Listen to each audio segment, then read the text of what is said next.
अस्सलाम वालेकुम। जिस तरह कि तुसीं जानते मैं इरफान खान उकाड़े वाला तुहानूं दसांगा चाबी सुच किस तरह लाना वा। फिटिंग का मुकम्मल दसांगा तुहानूं तरीका।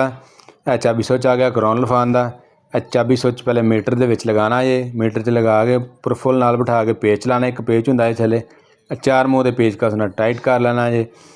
फुल टाइट करना, टाइट करके उपरों देखना कि चाबी सुच पूरा बैठ गया। जिस तरह पूरा नाल बैठना चाहिए, अगर नीचे होएगा तो हिल के निकल जाएगा।